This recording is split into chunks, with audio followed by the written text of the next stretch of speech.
पर हुआ है और आज भी नतीजे के बाद यहां पर आपको तेजी देखने को मिल रही है। इंटरेस्टिंग बात यह है कि दरअसल कंपनी का मुनाफा नहीं, घाटा अनुमान से ज्यादा हुआ है।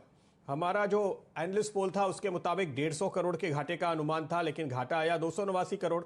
हालांकि आमदनी जो हमारा अनुमान था 150 करोड़ का, उसके मुकाबले में 180 करोड़ रुपए आई, तो थोड़ी बेहतर आई है। तो आइए नतीजों को थोड़ा और करीब से समझते हैं। हमारे साथ इस नतीजे पर बात करने के लिए पीवीआर के सीएफओ नितिन सूद साहब इस वक्त जुड़े हैं। मिस्टर सूद, बहुत बहुत स्वागत है आपका। अगर आप थोड़े ये इंटरनल डायनामिक्स हमें समझाएं कि आमदनी हमारी उम्मीद से बेहतर आई है लेकिन फिर भी घाटा ज्यादा आया, ऐसा क्यों? अ, अगर आप रिजल्ट्स में देखें तो एक रिजल्ट्स में हमने वन टाइम एक टैक्स चार्ज लिया है, डेफर्ड टैक्स लाइबिलिटी क्रिएट करी है 113 करोड़ रुपए की, जिसकी वजह से घाटा, रिपोर्टेड घाटा ज्यादा दिखता है। फाइनेंस एक्ट जो अभी रिसेंटली पास हुआ है उसमें सरकार ने गुडविल को इनएलिजिबल कर दिया है डेप्रिसिएशन क्लेम के लिए, जिसकी वजह से अकाउंटिंग स्टैंडर्ड रिक्वायर करते हैं कि हम एक चार्ज अपनी पीएनएल और बैलेंस शीट में वन टाइम चार्ज लें, जो कि हमें आगे फ्यूचर में डेप्रिसिएशन क्लेम नहीं मिलेगा। तो इसका कोई कैश फ्लो पे कोई इम्पैक्ट नहीं है, बट ये अकाउंटिंग चार्ज की रिक्वायरमेंट थी, इसलिए हमें वन टाइम चार्ज लेना पड़ा। अगर आप एबिडा लेवल पे देखें, हमने कोशिश करी है कि अपने नुकसान को कम से कम रखें, कैश बर्न कम से कम रखें, एक्सपेंसेस को कंट्रोल में रखें। और Q4 में जब सिनेमाज पार्टली खुल गए थे, हालांकि हमारे पास हिंदी फिल्में नहीं थी रिलीज के लिए, साउथ इंडियन फिल्म इंडस्ट्री जहाँ पे नई फिल्में आनी शुरू हुई थी, काफी अच्छा रिस्पांस मिला था। और लगभग 2 महीनों खुलने के बाद ही हमें एडमिशंस लगभग 50 से 60% प्री कोविड लेवल पे पहुंच गए थे। सो हम होपफुल हैं कि जब ये पेंडेमिक से बाहर आएंगे, केसेस कम होंगे, सिनेमास को फिर से खुलने का मौका मिलेगा, आई थिंक, और नई फिल्में रिलीज होंगी, कस्टमर वापस आएंगे सिनेमास में। जी हाँ, इन दिनों एक टर्म काफ़ी पॉपुलर हो रहा है, रिवेंज शॉपिंग। लोग इतने ज़्यादा ऊब चुके हैं कि जैसे ही वापस से थिएटर खुलने की खबर आएगी तो लोग जाकर के मूवी देखना चाहेंगे पहली अपॉर्चुनिटी पे। ऐसे बहुत सारे लोग हैं, लेकिन इंतज़ार है हमें अभी कि थिएटर स्क्रीन्स खुले। इस वक्त की स्थिति क्या है सर? मेरे ख्याल से तो करीब करीब सारी स्क्रीन्स बंद ही होंगी या कुछ चल रही है?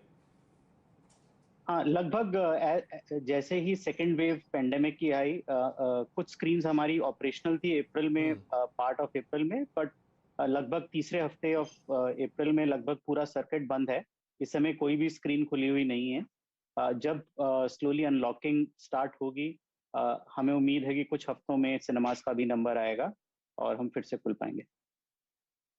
तो ये बताइए कि इवन मार्च में या दिसंबर के क्वार्टर में, मैं पूरे क्वार्टर की बात कर रहा हूँ, सितंबर से लेकर के मार्च तक का अगर दौर देखें, जब काफ़ी कुछ चीज़ें अनलॉक थी, मैंने भी एक आध फिल्में देखी थी जाके आपके थिएटर में, तो उस दौरान क्या सारी स्क्रीन्स खुल रही थी या कुछ पार्शियली ही खुल पाई थी? किस तरह का माहौल था उस वक्त? स्क्रीन्स ओपनिंग पार्शियल ही थी, बिकॉज हर एक स्टेट गवर्नमेंट अपना टाइम ले रही थी। बट बिगर इशू उस समय ये था कि नई हिंदी फिल्में और अंग्रेजी फिल्में रिलीज स्टार्ट नहीं हुई थी, बिकॉज इंडस्ट्री वेट कर रही थी मार्च एंड और अप्रैल से, जब नई फिल्मों का रिलीज कैलेंडर अनाउंस हो गया था। अनफॉर्चुनेटली मार्च एंड में जैसे ही हमने सेकेंड वेव हिट की, वो सब डिले हो गया। तो हमने काफी स्क्रीन्स खोल दी थी, बट बिकॉज कंटेंट नहीं था और काफी फिल्में नहीं थी, काफी circuit, part of the circuit बंद रहा। बिल्कुल। तो हम ये समझने की कोशिश करें कि अब ये क्वार्टर कैसा होगा, क्योंकि 2 महीने तो निकल गए, सब कुछ बंद है। एक जो हमें पॉजिटिव दिख रहा है, आपने 79% 79% रेंट एक्सपेंसेस में रिडक्शन बताया है। तो क्या ये फायदा आपको जून क्वार्टर में भी मिल पाएगा?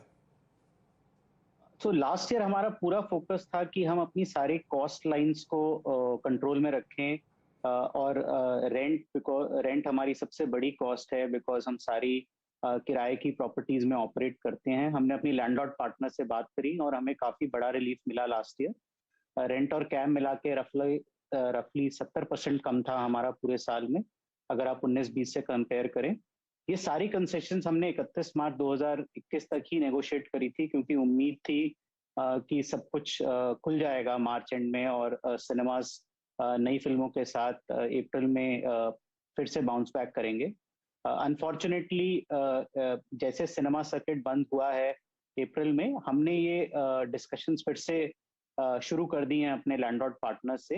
तो आई थिंक इस पे थोड़ा क्लैरिटी आने में टाइम लगेगा, बट हमें पूरी उम्मीद है कि हमें अपने पार्टनर्स से फिर से वैसा ही रिलीफ मिल पाएगा जिस तरह हमने लास्ट टाइम कोशिश करके दिया था। तो अभी तक आपकी डील्स फाइनल हुई नहीं है, यानी आप कह रहे हैं, पर कोशिश है कि ये रिलीफ मिल पाए। अच्छा, आपकी जो कुल 9,000 स्क्रीन्स हैं, मेरे ख्याल से करीब 3,000 मल्टीप्लेक्सेस में और 5,500-6,000 इसके बाहर, अब आप आगे का आउटलुक क्या देखते हैं? अगर ये मान लें कि जो कोविड की वेव थी वो कंप्लीट हो गई और अब अनलॉक की प्रक्रिया चल रही है, क्या ये सारे स्क्रीन्स फिर से फंक्शनल हो पाएंगे सितंबर तक या दिसंबर तक? किस तरह का एक टाइमलाइन आप लेकर चलेंगे? क्या आउटलुक देंगे? हमें उम्मीद है कि जैसे ही सिनेमास को परमिशन मिलेगी खुलने की, सिनेमास पूरी कंट्री में आई थिंक खुलना शुरू हो जाएंगे। और सबसे बड़ा एडवांटेज इस समय है ये कि इंटरनेशनल मार्केट्स खुल गई हैं, तो हॉलीवुड फिल्मों का रिलीज स्टार्ट हो चुका है। और कुछ इंटरनेशनल मार्केट जहाँ पे नई मूवी रिलीजेस स्टार्ट हुई हैं, वहाँ पे बहुत ही प्रोत्साहित, बहुत ही अच्छा हमें रिस्पांस देखने को मिल रहा है। अगर आप चाइना में देखें, जहाँ पे F9 रिलीज हुई है, $150 मिलियन का बिजनेस फिल्म कर चुकी है। यूएस और यूके मार्केट्स दोनों अच्छी फिल्मों के साथ खुली हैं।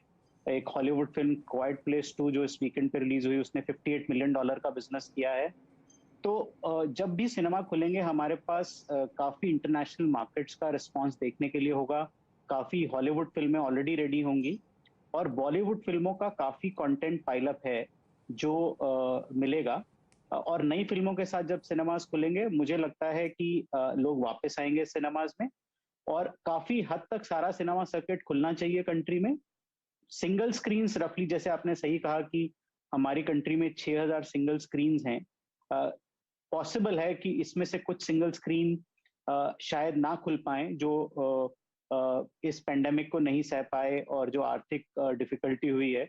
बट वो स्पेकुलेशन वाला नंबर है, थोड़ा मुश्किल है कहना कि वेदर उसमें से 5-10% स्क्रीन नहीं खुल पाएंगी। तो वो थोड़ा डिफिकल्ट है, उसके लिए हमें वेट एंड वॉच करना पड़ेगा। ओके, सूद साहब, बहुत बहुत शुक्रिया आपका। एक अच्छी बात जो आप बता रहे हैं कि यहाँ पे आगे अब कम से कम हॉलीवुड से तो फिल्मों की पाइपलाइन दिख रही है, इसलिए अब थिएटर खुलते हैं तो उसके बाद कम से कम फिल्मों की कमी नहीं होगी। और हम पूरी उम्मीद रखें कि वैक्सीनेशन की रफ्तार बढ़ने के साथ साथ अब एक बार अनलॉक होगा तो दोबारा हम लॉकडाउन की तरफ वापस नहीं लौटेंगे। बहुत बहुत शुक्रिया, ऑल द बेस्ट। स्टॉक देखिए, बाजार भी तेजी की तरफ एक अनलॉक को डिस्काउंट कर रहा है इस समय साफ तौर पे। सर्वेंद्र जी, जल्दी से नजर डालिए पीवीआर के चार्ट पे, उसके बाद एक ब्रेकआउट जो आज मेरे स्क्रीन पर आ रहा है मैं आपको बताता हूं। जी देखिए, पीवीआर में तो अगर आप देखें तो लास्ट 4 दिन से 200 एक्सपोनेंशियल के ऊपर टिका हुआ है और ये फर्स्ट राउंड है लास्ट 3-4-5 में जहां ये उस लेवल्स के ऊपर टिक रहा है। तो I think as long as 1280-1285 के ऊपर टिका है, आई थिंक गुड सपोर्ट्स, अच्छे सपोर्ट्स हैं वहां पे। और ऊपर में आपको पुल बैक में 1390-1400 के स्तर भी देखने को मिलेंगे 200 डे जब तक ये होल्ड करता है तो। ओके, चलिए, तो ये रहा है पीवीआर पे और अब देखते हैं